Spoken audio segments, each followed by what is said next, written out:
Hello dear students, we are going to learn a new topic. Our topic of discussion is Hershey-Chase experiment, and it comes under the topic of main topic is the search for genetic material, and it was finally proved genetic material is DNA by this experiment of Hershey and Chase.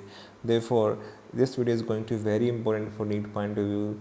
You have to watch the video till the end. Hello प्यारे बच्चों, इस video में discuss करने वाले एक नया topic हमारा topic है हर्शे चेज एक्सपेरिमेंट, जो कि बहुत ही इंपॉर्टेंट है। सर्च फॉर जेनेटिक मटेरियल यहाँ पे आकर के कंप्लीट हो चुकी थी और यहाँ पे प्रूव हो गया जेनेटिक मटेरियल इज डीएनए। ये प्रूव हुआ था हर्शे और चेज के एक्सपेरिमेंट से। यही हम डिस्कस करने वाले हैं। तो एग्जाम पॉइंट ऑफ व्यू से बहुत ही इंपॉर्टेंट होने वाला है वीडियो। एग्जाम में यहाँ से क्वेश्चन काफ़ी बार आए हैं, इस वीडियो को एंड तक देखना है। My name is Deepak Latra. I am going to explain all this in video. Now start the video. Our topic of discussion is Hershey-Chase experiment. इनके एक्सपेरिमेंट से ये प्रूव हो गया है कि डीएनए का जो है हमारा जेनेटिक मटेरियल का काम करता है। तो इससे पहले भी बायोकेमिकल कैरेक्टराइजेशन में हम ये चीज़ पढ़ ली थी, लेकिन अब इनके एक्सपेरिमेंट के बाद जो है सब ने इस चीज़ को मान लिया था कि जेनेटिक मटेरियल क्या है, डीएनए होता है, न्यूक्लिक एसिड होता है, जो कि हमारा जेनेटिक मटेरियल प्रेजेंट है, दैट इज़ डीएनए। कब दिया गया था ये, कब प्रूव किया गया था ये सब? 1952। कब? 1952। इससे पहले बायोकेमिकल कैरेक्टराइजेशन 1944 तक हुआ था।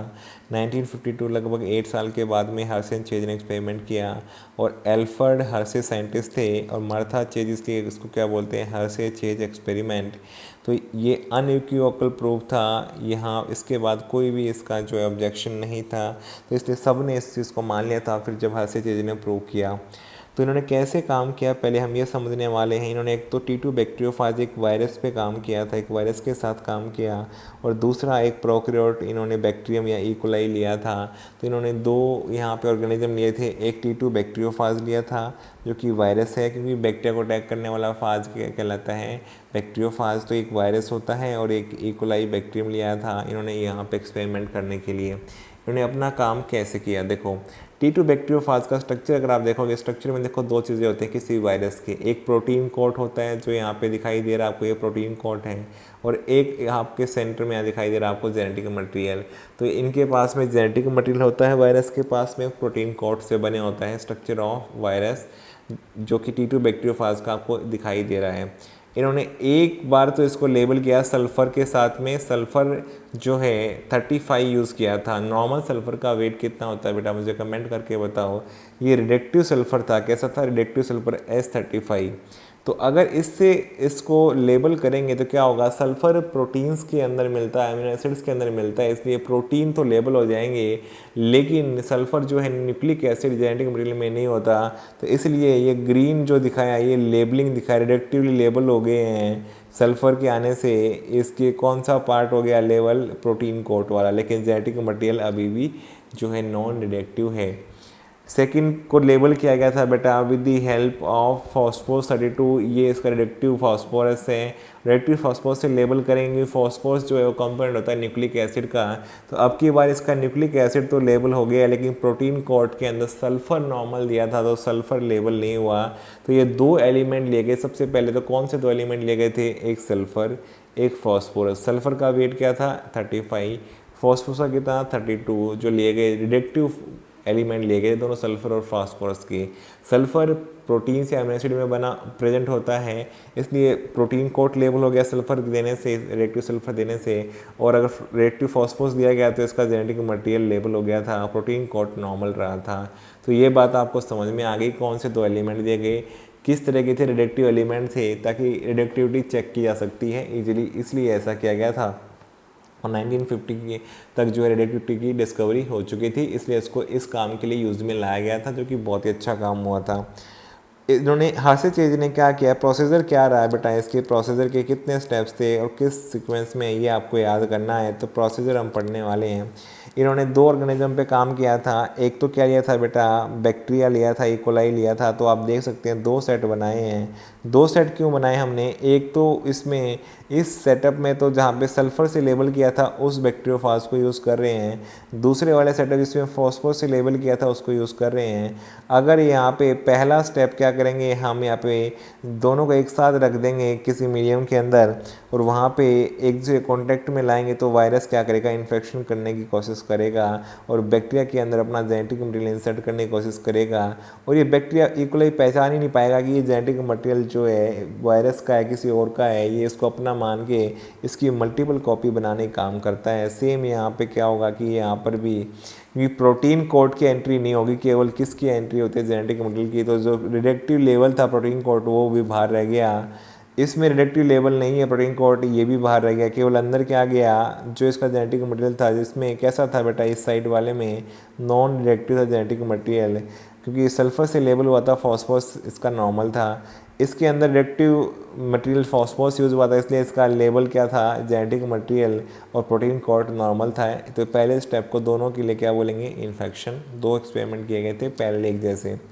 फिर दूसरे में क्या गया, ब्लेंडिंग किया गया। ब्लेंडिंग करने से क्या हुआ, इसको हिला दिया गया, सेक किया गया। हिलाने से क्या हुआ होगा कि ये वाला जो है यहाँ पे इसका प्रोटीन कोड इससे दूर हो गया और जेनेटिक मटेरियल इसके अंदर चला गया। सेम यहाँ प्रोटीन कोड अलग हो गए ब्लेंडिंग करने से। तो पहला स्टेप इन्फेक्शन होता है, दूसरा क्या होता है, ब्लेंडिंग होता है। हर सी चीज़ के एक्सपेरिमेंट में ब्लेंडिंग होने से क्या होगा, इसके प्रोटीन कोड अलग हो जाएंगे बैक्टीरिया से, इकोलाई से। और फिर क्या किया गया बेटा, सेंट्रीफ्यूगेशन, हाई स्पीड रोटेशन किया गया।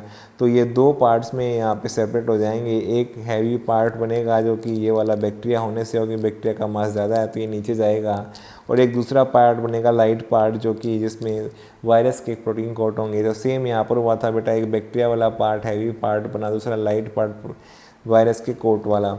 अब सेंट्रीफ्यूगेशन करने पे क्या हुआ कि यहाँ पे 2 जोन दिखाई देते हैं, एक नीचे बॉटम में हैवी जोन और ऊपर लाइट वाला होता है। तो बॉटम वाले को बोलते हैं पैलेट और इसके ऊपर वाले को बोलते हैं सुपरनेटेंट। सेम यहाँ पर हुआ, एक हैवी पार्ट दिखाई दिया जिसमें बैक्टीरिया था तो उसको बोलते हैं पैलेट, और साथ में लाइट पार्ट दिखाया इसको बोलते हैं सुपरनेटेंट, जिसमें प्रोटीन कोड थे। अब इसमें क्या हुआ कि आपको पता है, इस वाले सेटअप में बात कर रहा हूँ मैं पहले लेफ्ट साइड वाले में, इसमें रिडक्टिव लेवल कौन था, प्रोटीन कोड।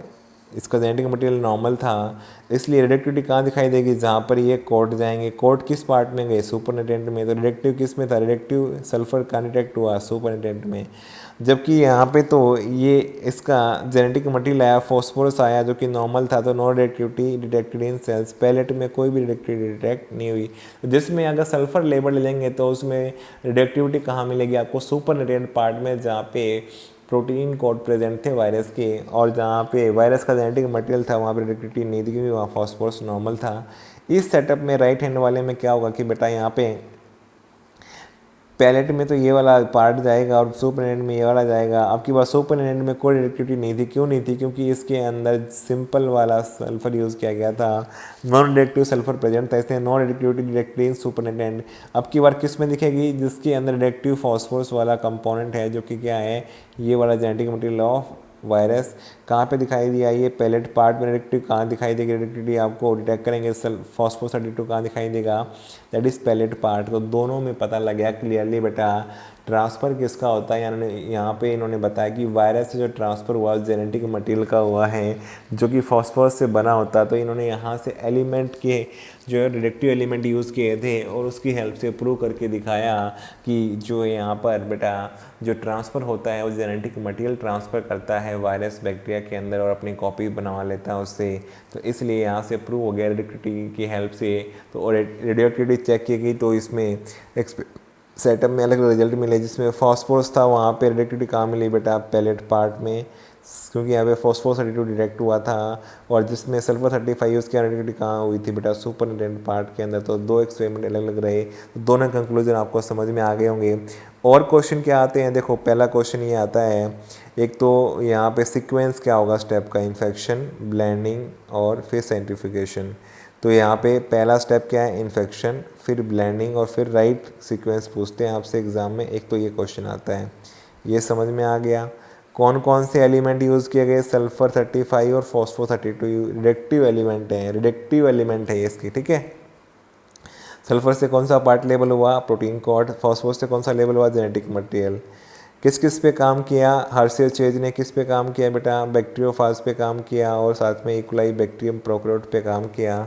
और ये एक अनइक्विवोकल प्रूफ था कि डीएनए ही हमारा जेनेटिक मटेरियल होता है। तो अनइक्विवोकल प्रूफ किसने दिया था, ये क्वेश्चन भी आ चुका है, हर्शे और चेज ने दिया था। कब दिया था? 1952 में दिया था। तो अपने एक्सपेरिमेंट से इन्होंने ये प्रूव कर दिया था कि बेटा DNA is the genetic material.